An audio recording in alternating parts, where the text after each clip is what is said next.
Αγαπητοί φίλοι κένταυροι, θα μιλήσουμε σήμερα για ένα σπουδαίο σχοινάκι, το τετράκομπο.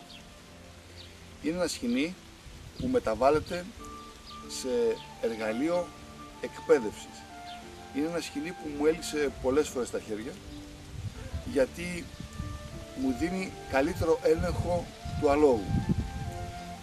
Γίνεται μέσα σε λίγα λεπτά, είναι πάρα πολύ οικονομικό, είναι αστείο το ποσό που θα διαθέσουμε. Είναι ένα σχοινί που υπάρχει στα περισσότερα καταστήματα με σιδηρικά είδη ή είδη ναυσιπλοείας για βάρκες. Νομίζω πρέπει να είναι 4 ή 6 χιλιοστά. Το πάχος του φυσικά είναι σε διάφορα μεγέθη βγαίνει. Χρησιμοποιούμε λοιπόν αυτό το σχοινί, κόβουμε δύο κομμάτια, το ένα είναι 3,80 και το άλλο σχοινάκι που θα δείτε μετά πώς θα το δέσουμε είναι 1 μέτρο περίπου.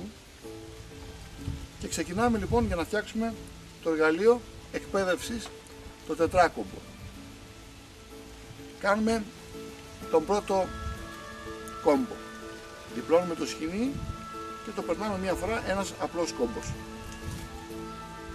Είναι το νούμερο 1, ο αρχικός κόμπος. Είναι αυτός. Θα μετρήσω μία πιθανή περίπου απόσταση και θα δημιουργήσω ακόμη έναν κόμπο. Αφού κάνω τον κόμπο μου, μετράω για να δω αν απέχω μία πιθανή για να διορθώσω. Αυτό που λέω μία πιθανή ποικίλει από άλογο σε άλογο. Αν είναι να κάνω σε πόνι τετράκομπο για να το εκπαιδεύσω, θα είναι μικρότερο της πιθανής. Αν είναι κάποιο βαρύ άλογο έλξης, θα είναι μεγαλύτερο.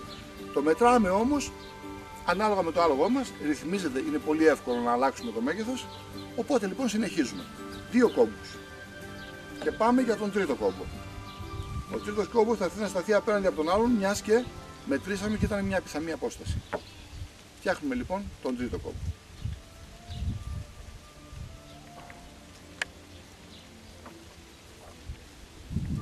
Περνάμε στον τέταρτο και τελευταίο. Παίρνουμε περίπου την απόσταση πάλι. Αυτός μας έφυγε λίγο. Είναι λίγο μεγαλύτερος.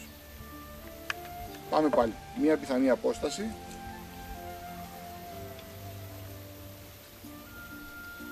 Και δημιουργούμε τον τέταρτο κόμπο. Έχουμε λοιπόν στη σειρά 4 κόμπους. Και περνάμε τώρα στο δεύτερο σχοινάκι του 1 μέτρου, το οποίο θα μπει στο τετράκομπο για να κλείσει ο κύκλος και θα μπει στον δεύτερο κόμπο και στον τρίτο κόμπο. Μένει ελεύθερος ο πρώτος και ο τελευταίος και ο τέταρτος. Το φέρνουμε έτσι, κάνουμε ακόμη ένα κόμπο και είναι έτοιμο το τετράκομπο. Με τη μουσούδα του αλόγου να μπαίνει εδώ, ο πρώτος και ο τέταρτος κόμπος σηκώνονται δίπλα από τα αυτιά, το υπόλοιπο σχοινί περνάει πάνω από το σβέρκο από τα αυτιά και δένει και έρχεται το υπόλοιπο να δέσει κάτω από το λαιμό. Θα το δούμε όμως πώς το βάζουμε σε πρακτική εφαρμογή επάνω στο άλλο. Το μεγάλο πλεονέκτημα του τετράκομπου είναι ότι για άλογα που εκπαιδεύουμε και συνήθως είναι λίγο ζωηρά ή δεν ακούνε, μπορούμε να πιάσουμε το σχοινάκι και τραβώντας το σφίγγουμε, περιορίζουμε τη μουσούδα, οπότε το άλογο αναγκάζεται να ακούσει και αμέσως μετά μπορούμε να το απελευθερώσουμε, να το χαϊδέψουμε και να το κάνουμε πάλι να νιώθει άνετα. Οπότε και το σφίξιμο μας κάνει καλό στην εκπαίδευση σε κάποιες στιγμές που απαραίτητος το χρειαζόμαστε και η απελευθέρωση του αλόγου πάλι κάνει καλό, γιατί το άλογο νιώθει ότι το αμείβουμε, το χαλαρώνουμε επειδή έκανε κάτι καλό. Τώρα θα φορέσουμε το σχοινάκι του τετράκομπο. Κάνουμε μια θηλιά, έχουμε το διπλό σχοινί πίσω, το μονό μπροστά, το περνάμε, κρατάμε, παίρνουμε το υπόλοιπο και τα φέρνουμε στον πρώτο κόμπο. Μαζεύουμε, κάνουμε έναν κόμπο. Θα περάσουμε μετά από πίσω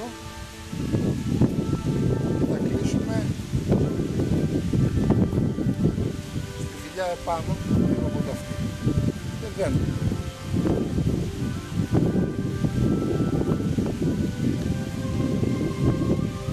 Πώς λειτουργεί το σκηνή αυτό.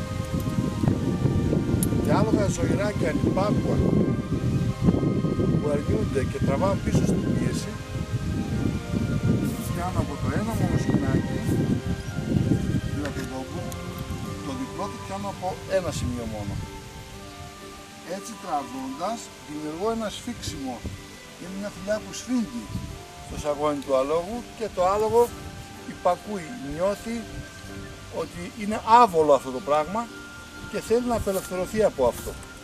Εγώ θα χρησιμοποιήσω αυτό το πράγμα σαν εργαλείο για να μπορώ να το σφίγγω και μετά να το χαλαρώνω πάλι.